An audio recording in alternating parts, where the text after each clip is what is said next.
Et il arriva, comme son âme s'en allait, car elle mourut, qu'elle appela son nom Ben-Oni, et son père l'appela Benjamin. Genèse 35, 18. Et il leva les yeux et vit Benjamin, son frère, fils de sa mère, et dit, « Est-ce là votre plus jeune frère dont vous m'avez parlé ?» Et il dit, « Dieu te fasse grâce, mon fils. » Et Joseph se hâta, car ses entrailles s'étaient émues envers son frère, et il cherchait où pleurer.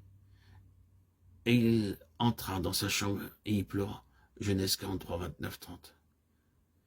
Et Anne répondit et dit, « Non, mon Seigneur, je suis une femme qui a l'esprit accablé, je n'ai bu ni vin, ni boisson forte, mais je répandais mon âme devant l'Éternel. » Et il arriva que quand les jours furent révolus, Anne ayant conçu enfanta un fils.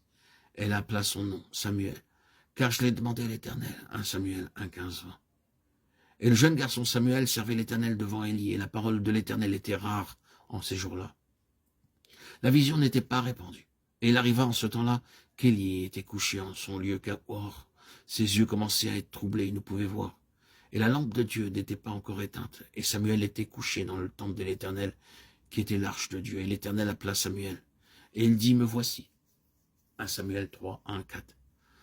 Il y a 3 choses à propos desquelles il nous est absolument nécessaire d'être clair et certain. Je les nomme brièvement avec concision, sans commentaire ni développement. La première est que Dieu n'abandonne jamais sa décision originelle d'amener son peuple à la plénitude spirituelle. La deuxième est que si son peuple en général s'éloigne de ses intentions, il suscite à la fois des instruments et des ministères afin de remettre cette intention en évidence, et autant que cela soit possible d'y ramener son peuple. Enfin, la troisième chose est que ces instruments et ministères ont une histoire particulière et singulière sous sa main. Ils sont d'une manière particulière gouvernés par le dessein pour lequel ils ont été suscités. Il y a 2 facteurs subsidiaires à ce propos. Le premier est que de tels instruments et ministères ne doivent pas se comparer ni se juger par rapport à d'autres critères et à d'autres ministères, par rapport à ce que le Seigneur serait en train de faire. Ils ne devraient pas non plus être jugés par d'autres. Dieu s'occupe d'eux de façon particulière pour un but particulier. Ils ne sont pas nécessairement plus importants que d'autres, mais le fait est qu'ils sont appelés à une œuvre particulière.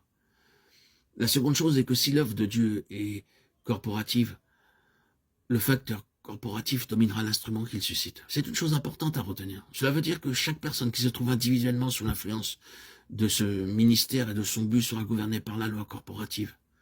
Chaque individu sera une partie de quelque chose de bien plus grand que lui, le membre d'un ensemble corporatif, et aura ainsi son expérience sous la main de Dieu de façon relationnelle. Ce ne sera pas quelque chose de personnel ni de privé. Je désire ardemment que vous vous souveniez de ceci et que vous vous y soumettiez. Pour l'instant, nous ne ferons rien de plus que de rechercher ce qui peut nous aider en considérant la vie de ces 2 hommes, Samuel et Benjamin, dont il a été question dans les passages que nous avons cités.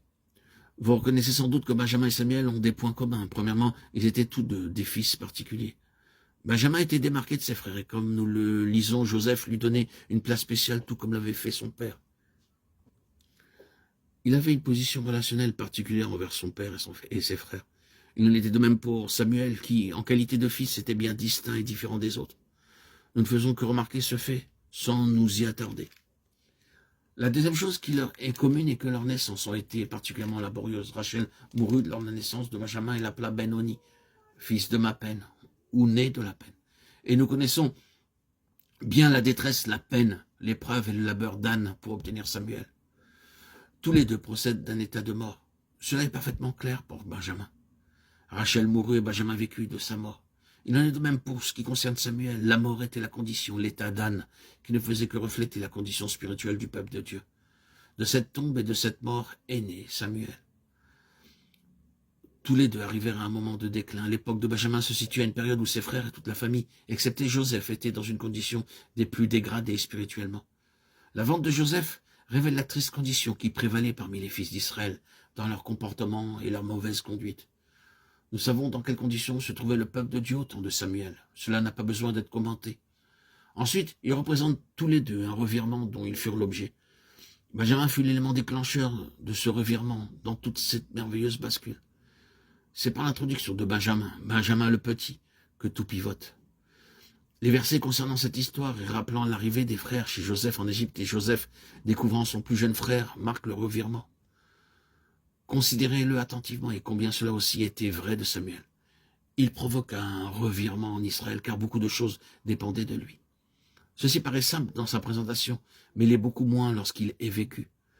Premièrement, un tel instrument doit débuter au commencement. Lorsque le Seigneur allait intervenir en ces temps-là, il ne le fit pas par un homme parvenu à maturité avec déjà une histoire. Il agit par Benjamin, le plus jeune. Vous pourriez l'appeler l'enfant parmi eux. Avec Samuel, il commença au tout début, à la naissance.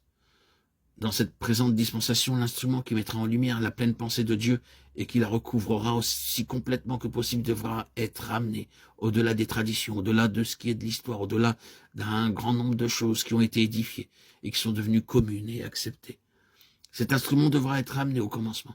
Peut-être qu'un tel instrument a une vie chrétienne, une éducation chrétienne. Peut-être a-t-il aussi beaucoup de choses chrétiennes derrière lui. Mais il arrivera un moment de crise spirituelle où il semblera qu'il n'y avait rien du tout auparavant. C'est le commencement. Nous recommençons tout à partir de maintenant. Il doit y avoir ce commencement net et précis qui n'est pas la continuité de l'histoire, la continuité des rites et du formalisme, mais quelque chose de grandiose, comme s'il n'y avait jamais eu quoi que ce soit de chrétien jusqu'à maintenant. Ceci est un trait marquant dans l'histoire. Il devra en être ainsi d'un tel instrument. Aussi, si vous n'êtes pas préparé à ce que le Seigneur fasse avec vous quelque chose qui réduise à néant tout ce qui est inférieur à sa pleine pensée, et de vous amener à un point où vous savez que tout le reste